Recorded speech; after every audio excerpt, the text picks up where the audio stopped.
अस्सलाम वालेकुम, प्रणाम, नमस्कार एंड सत श्री अकाल। I am Ghulam Rasool from रहमत नगर, मोड़वरो, गोली panchayat. I am deliver a speech about education and importance of education। पहली बात, मैं आप लोगों का एसओबी चैनल का बहुत बड़ा शुक्रगुजार हूँ कि आप लोगों ने मुझे यहाँ पर बुलाया और शिक्षा पर दो शब्द बोलने के लिए मुझे आमंत्रित किया। इनके जितने भी कार्यकर्ता हैं, मैं उनका शुक्रगुजार हूँ। एजुकेशन, इम्पोर्टेंस ऑफ एजुकेशन, तालीम की अहमियत। Education is the foundation for all round development. सभी विकास का आधार है education. We can not do anything without education. Education is extremely necessary for all. Education सभी के लिए ज़रूरत है। No good life possible without education. एक संभव जीवन तब तक नहीं है जब तक हमारे पास एजुकेशन ना हो, जो कि मैं गोली पंचायत में देख पा रहा हूँ कि यहाँ के लोग बहुत ही पिछड़े हुए हैं। और education is process of man making. Education आदमी बनाने का एक तरीका है, जो मैं एक कहानी के माध्यम से बोलना चाहूँगा कि एक सेठ के पास दो व्यक्ति काम करते थे और दोनों का काम तो समान था, सैलरी में अंतर था। तो कम जिसका वेतन था, उसने कहा कि सेठ जी, आप मुझे कम पैसे क्यों देते हैं? सेठ जी ने कहा, ठीक है, मैं तुम्हें आज इसका उत्तर देता हूँ। दोनों को पास बुलाया और कहा कि मेरे घर के बाहर में कुत्ते के बच्चे ने जन्म दिया है, जा करके तुम लोग देख के आओ। दोनों गए और जिसको कम सैलरी मिलता था वे लौटकर वापस आए। उन्होंने कहा कि सेठ जी, मैंने देखा है कि आपके घर के बाईं ओर कुत्ते के बच्चे ने जन्म दिया है। बोला, फिर उसमें कितना बच्चा है? कहा कि ये तो मैंने देखा ही नहीं। फिर बोला, वो कितने मेल है और कितने फीमेल है? बोला, ये तो मैंने देखा ही नहीं। और जिसको ज्यादा सैलरी मिलता था और जो पढ़ा लिखा था, वो आया और सेठ जी का सारा उत्तर दे दिया। इस तरह से education is process of man making. Education सही में एक आदमी बनाता है जो आदमी सोच सकता है। अल्लाह ने भी आदमी को, इंसान को बनाया सोचने के लिए, और जिसके पास एजुकेशन होता है वो अपने दिमाग का इस्तेमाल करता है। शिक्षा हमारे जीवन में सबसे अहम चीज है और ये हमारी सफलता की कुंजी है।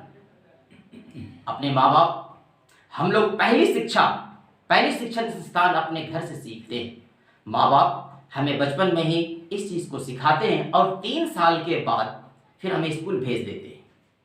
तो वो जो हमारे घर के पहला शिक्षण संस्थान है, ये जो सिखाने का जो ढंग है, मेरे ख्याल से मसलन माँ बाप, मियाँ बीवी आपस में झगड़ा करता है, पड़ोसी आपस में झगड़ा करता है, ये छोटा बच्चा ये सारे चीज को देखता है और सीखता भी है, और वही चीज फिर बड़ा होकर के हमें डिलीवर कर देता है, हमें वापस कर देता है। ठीक उसी बैंक की तरह, जिस बैंक में हम पैसा जमा करते हैं और जमा करने के बाद सूद समेत वो हमें रिटर्न आ जाता है। तो ये चीज बच्चे हमसे ही सीखते हैं, हमारे ऊपर देखते हैं। शिक्षा हमारे निजी जीवन और पेशेवर जीवन में एक सफलता की कुंजी है। किताबी शिक्षा हम तो लेते ही हैं, इसके साथ हमें नैतिक शिक्षा भी जरूरी है। नैतिक शिक्षा हमारे जीवन में कभी भी हमारे साथ कोई मुसीबत आ जाता है तो उस मुसीबत से टालने में हमें मदद करती है। तो शिक्षा एक कुंजी है और सफलता उसका ताला है। तो बिना कुंजी का ताला कभी नहीं खुल सकता। मैं गोली पंचायत के अंदर देख पा रहा हूं कि लोग अपने झगड़ा या विवाद का निपटारा ग्राम कचहरी में नहीं करवा करके और गांव के सरदार को 1500 दे करके करवाता है, जो शिक्षा के अभाव का ही एक नमूना है। और एक चीज मैंने देखा है कि लोग बोलते कुछ ज्यादा है और सुनते कुछ कम है। तो बोलने वाला हमेशा कभी नहीं सीखता, सुनने वाला ही व्यक्ति सीखता है।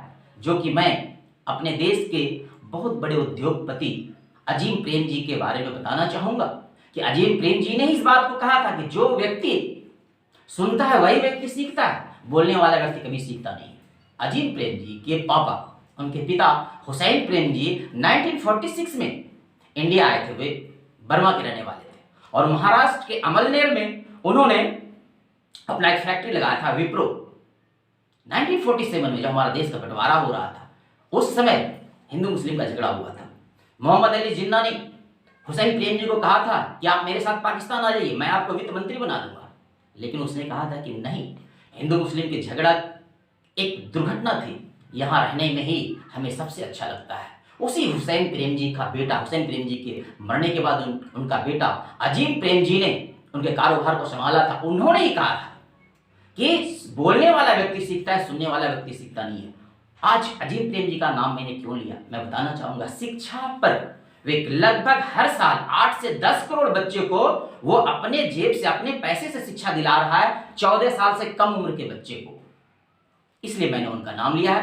अच्छा, हम लोग अपने बच्चों को स्कूल या मदरसा भेजते हैं, वो बच्चे जाने माना का नहीं करते हैं, उनको हम लोग को प्रोत्साहित करना है। और उस बच्चे को एक संदेश में देना चाहूंगा कि भोगदेव नाम का एक बच्चा था जो स्कूल जाता था, पढ़ाई नहीं कर पाता था, बहुत परेशानी उसको हो रही थी। शिक्षक ने भी उसको समझाने का प्रयास किया, नहीं हो पाया। भोगदेव घर उस दिन स्कूल से निकल पड़ा और जंगल की ओर जा रहा था। जाने के वक्त उन्होंने देखा कि कुएं पर कुछ औरतें पानी भर रही है। वह रुक गया और पानी पीने के ख्याल से रुका। उन्होंने देखा कि कुएं पर एक निशान, उसके पत्थर पर एक निशान बना हुआ। औरतों से पूछा ये कैसा निशान है। औरतों ने बताई कि रसरी आवत जात है, सिल पर परत निशान, अर्थात रसरी के आने जाने से ही इस पत्थर पर लकीर बन चुका है। भोगदेव ने सोचा कि अगर इस पत्थर पर लकीर बन सकता है तो मेरा दिमाग तो सॉफ्ट है, इसमें पढ़ाई क्यों नहीं जा सकता। वापस आया और पढ़ा। कहा जाता है कि वो एक बहुत बड़ा विद्वान बना।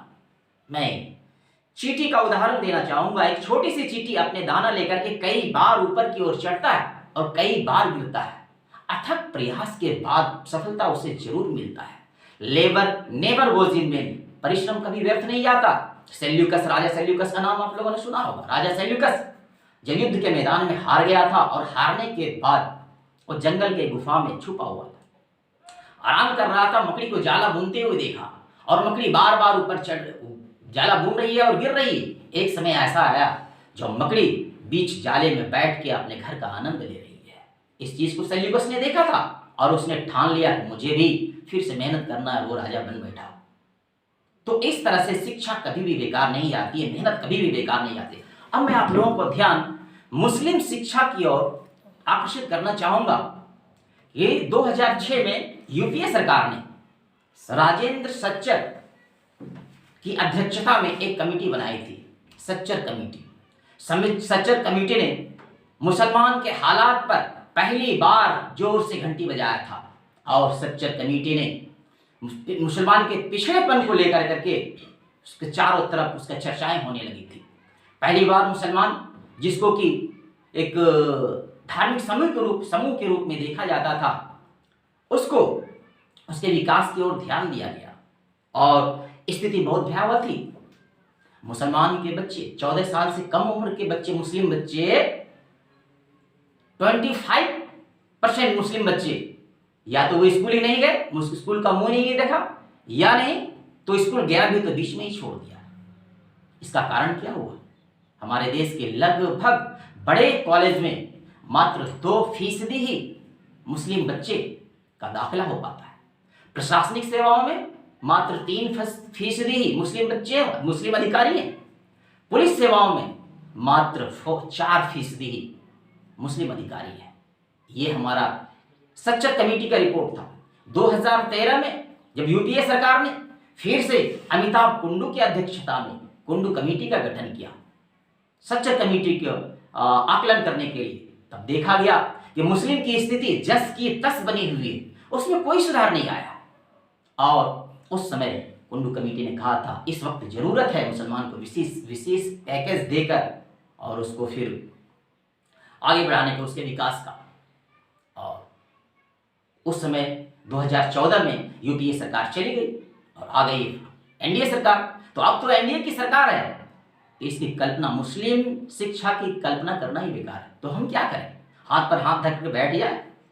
हम इसके लिए कुछ ना करें? अपने पिछड़ेपन का रोना रोए?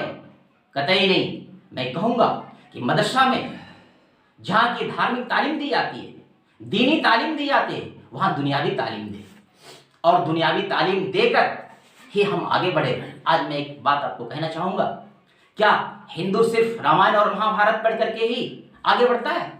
क्या वो दुनियावी तालीम हासिल नहीं करता? करता है। क्रिश्चियन क्या वो सिर्फ बाइबल ही पढ़ करके आगे बढ़ता है? वो दुनियावी तालीम हासिल नहीं करता है? करता है। उस तरह से आप मदरसे में अपने पाठ्यक्रम में इतिहास, भूगोल, विज्ञान, गणित और अंग्रेजी शामिल करें और उससे पढ़ाएं और बच्चे के अंदर एक कॉम्पिटिटिव भावना तैयार करें। जिस दिन बच्चे के अंदर ये कॉम्पिटिटिव भावना आ जाएगा, प्रतिभागी बनने की कोशिश करेगा, उस दिन आप देखेंगे उस बच्चे के पास संघर्ष करने का एक चुनौती आ जाएगा और वो संघर्ष करेगा और उसमें वो सफलता उसे जरूर हासिल मिलेगी। और इस चीज को मैं हम भी कोशिश करेंगे और बच्चे भी कोशिश करेंगे और दोनों आदमी मिलकर अगर कोशिश करेंगे तो देखिएगा हम जो आज पिछड़ेपन का रोना रो रहे हैं कि हम लोग पिछड़े हुए हैं, आज ये पिछड़ेपन के रोना हम रोना बंद कर देंगे और वो बच्चे कॉम्पिटिटिव एग्जाम में बैठकर सफलता भी मिलेगा और हम लोगों को पिछड़ेपन से एक निजात दिला देगा। तो मैं अपनी वाणी को इस शब्द के साथ, डॉक्टर इकबाल के इस शब्द के साथ विराम देना चाहूंगा कि खुदी को कर इतना बुलंद कि हर तकदीर से पहले खुदा बंदे से खुद पूछे बता तेरी रजा क्या है, तू क्या बनना चाहता है। और जिस दिन हम अपने आप को समझ जाएंगे उस दिन हमें कामयाबी मिलेगी। मैं 30 सेकंड और लेना चाहूंगा आप लोगों को कि मैं Ghulam Rasool Himalaya international residential school Siliguri में कार्यरत 9 साल से हूँ। वहाँ के मैनेजमेंट हिंदू मुसलमान में कोई फर्क नहीं देखता। क्या वहाँ पढ़ाने वाले को हिंदू नहीं मिल सकते? मिल सकते हैं, लेकिन मेरी काबिलियत को देख कर दिया है। मैं कहना ये चाह रहा हूँ कि अगर अपने अंदर काबिलियत हम पैदा करें तो कोई भी ऐसा चीज़ दूर नहीं जिसे हम नहीं पा सकते हैं। वो बच्चे को मैं इस संदेश के साथ खत्म कर